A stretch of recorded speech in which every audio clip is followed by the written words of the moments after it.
Perekam suara. Utama. Quick stop.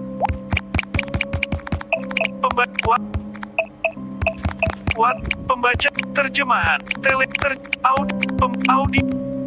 Tekstus. Bermain. Tombol. Setelan. Keyboard. Membuka. Kembali. Keyboard cerita Sirba yang kelima. Sebelum kita membahas tentang bagaimana nasibnya Siru dan Bagong selanjutnya, kita akan mengikuti cerita dari sudut pandang lain, yaitu Gibas, ada hubungannya dengan cerita Sirba. Cerita berawal dari sepasang suami istri yang dikaruniai anak laki-laki yang diberi nama Abdul Musolin. Di masa kecilnya, Abdul tinggal di rumah gubuk sederhana yang masih berada di daerah Sumatera Barat itu. Dia dirawat dan dibesarkan oleh ayah dan ibunya hingga Abdul tumbuh besar. Ayah Abdul bekerja sebagai pembuat material kayu di salah satu pabrik yang lumayan jauh. Sedangkan ibunya bekerja sebagai penjual nasi uduk di salah satu warung terdekat dari rumahnya Abdul. Jadi, Abdul adalah orang teraktif dan sering mendapatkan juara satu karena pandai mewarnai. Bukan hanya itu, dia juga mampu bertarung, karena dia selain mempunyai hobi mewarnai, dia juga mempunyai hobi bertarung, karena dia sering menonton film tinju. Jadi dia memutuskan untuk pergi ke guru yang ahli bertarung untuk diajarkan. Sejak saat itu, dia sudah mampu bertarung dan mengalahkan sahabatnya sendiri. Sampai suatu ketika, Abdul memasuki usia 26 tahun, di usia inilah kejadian buruk dimulai. Beberapa hari kemudian, ada orang misterius yang ingin membeli material kayunya ayahnya Abdul. Akan tetapi, orang tersebut membeli materialnya dengan menggunakan uang riba. Melihat itu, bapaknya Abdul langsung menolak pemberian dari orang misterius tersebut dan mengusir orang tersebut. Setelah orang itu pergi, bapaknya Abdul mengobrol dengan Abdul dan ibunya tentang orang misterius yang membeli material kayu dengan menggunakan cara yang tidak benar. Belum selesai sampai di situ.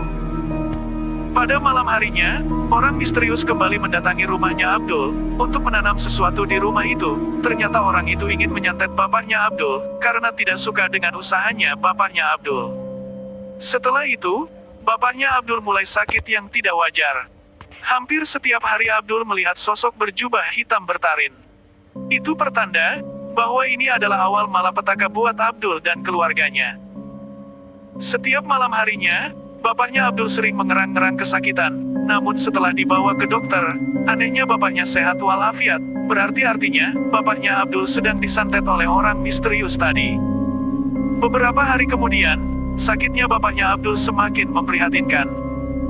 Sampai pada akhirnya, ibunya memutuskan untuk memeriksakan bapaknya Abdul ke orang pintar untuk diperiksa. Namun setelah diperiksa, ternyata benar yang saya katakan tadi, kalau bapaknya Abdul sedang disantet oleh orang misterius atau pembeli dengan uang riba tadi. Setelah diperiksa, bapaknya Abdul disuruh mandi garam dan menghancurkan santet yang telah ditanam di samping rumahnya Abdul.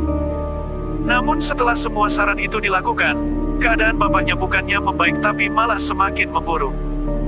Berhubung penyakitnya semakin parah, pada akhirnya bapaknya Abdul meninggal dunia. Melihat bapaknya yang sudah tidak bergerak, Abdul langsung menangis histeris, karena itu adalah ayah satu-satunya yang paling sering memberi nafkah kepada ibu dan anaknya si Abdul itu.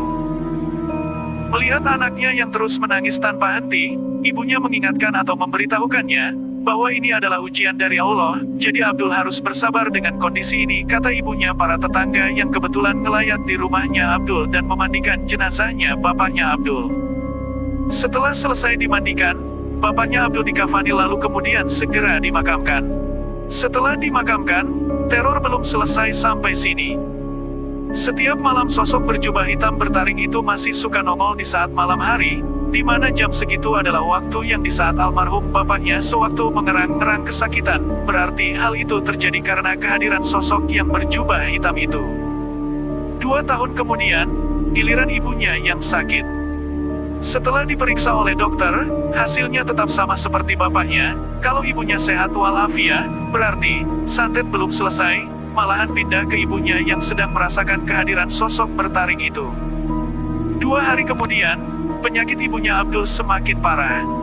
Sekitar jam 3 sore, ibunya Abdul menghembuskan nafas terakhir yang artinya, ibunya Abdul meninggal dunia.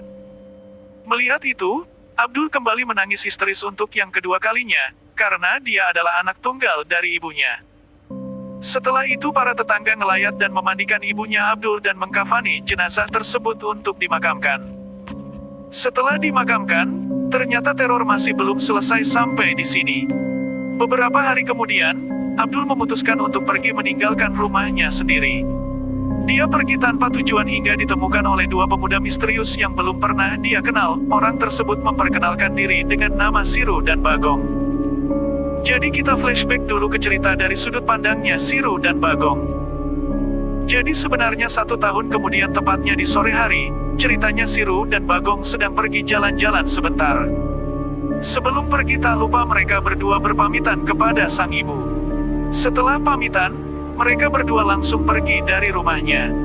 Di perjalanan, Siru dan Bagong seperti biasalah mengobrol santai sambil mengendarai sepeda motor. Beberapa menit kemudian, mereka berhenti sebentar, karena melihat orang misterius jalan pergi tanpa tujuan. Melihat itu, Siru tidak tega melihat pemandangan itu dan langsung menyuruh Bagong untuk menyamperin si orang misterius tersebut. Ketika sudah sampai, Bagong langsung mengibaskan tangannya untuk memberhentikan orang tersebut. Dalam sudut pandangnya si Abdul, dia memperkenalkan diri dengan sebutan Gibas, yang menyebutkan dengan nama itu si Abdul sendiri itu tidak ada hujan, tidak ada angin flee. Setelah berkenalan, Gibas langsung menceritakan tentang sewaktu kedua orang tuanya masih hidup sampai terkena santet. Mendengar hal itu, Siru dan Bagong langsung istighfar mendengar si Gibas cerita. Kemudian Siru dan Bagong langsung menangis mendengar ceritanya Gibas atau Abdul Musolin ini. Ternyata kita baru tahu kalau nama Gibas itu sebenarnya adalah si Abdul Flee, jadi sekarang kita panggil Abdul ini Gibas. Setelah mengobrol, Siru memutuskan untuk mengadopsi si Gibas ini karena Gibas ini adalah anak tunggal. Sebelum bertempat tinggal di rumahnya Sirba, Siru dan Bagong menyuruh Gibas ini untuk kembali ke rumah dulu untuk mengemasi barang-barangnya. Mendengar saran dari Siru dan Bagong, Gibas langsung merasa senang hatinya karena dapat teman lagi. Sebenarnya Siru dan Bagong ingin tahu lokasi rumahnya Gibas. Singkat cerita, mereka sampai di rumahnya Gibas. Ternyata rumahnya Gibas itu sederhana sekali karena gubuknya sudah tua dan hampir ambruk. Melihat pemandangan itu, mereka berdua langsung tidak tega melihat Gibas tinggal di rumah yang banyak penunggunya. Oh ya, saya lupa kasih tahu, Gibas ini orangnya pengangguran setelah kedua orang tuanya meninggal. Bukan hanya itu, Siru dan Bagong berniat untuk menyerang semua makhluk yang telah meneror Gibas habis-habisan. Pertarungan antara mereka bertiga dengan semua penunggu di situ yang sangat sengit pun dimulai.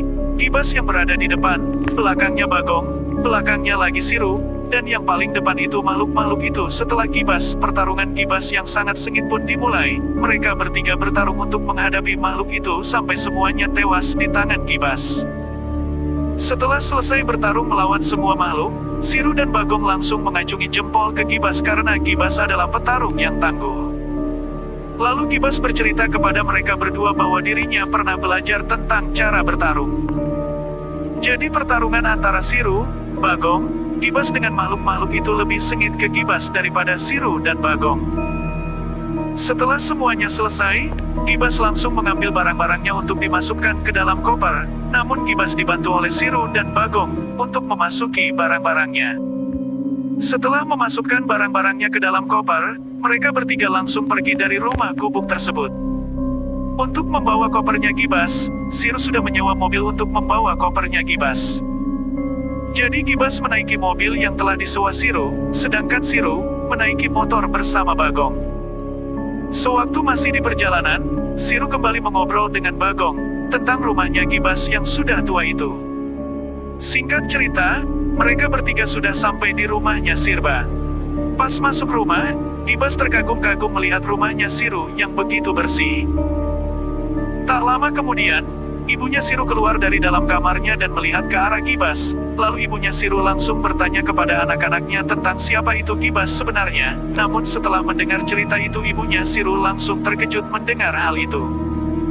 Namun pada akhirnya, ibunya Siru menyetujui permintaan Siru untuk tambah lagi. Setelah pertarungan yang sengit itu, alhamdulillah teror buat Gibas telah selesai. Setelah itu Siru langsung berkata kepada Bagong, bahwa kejadian ini lebih mengerikan daripada yang dialami oleh Amin 1 tahun yang lalu. Berakhirlah cerita Sirba yang kelima.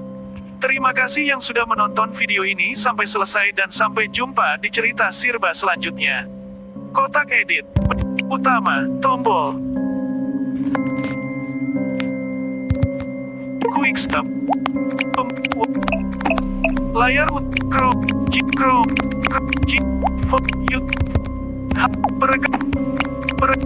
perekam teks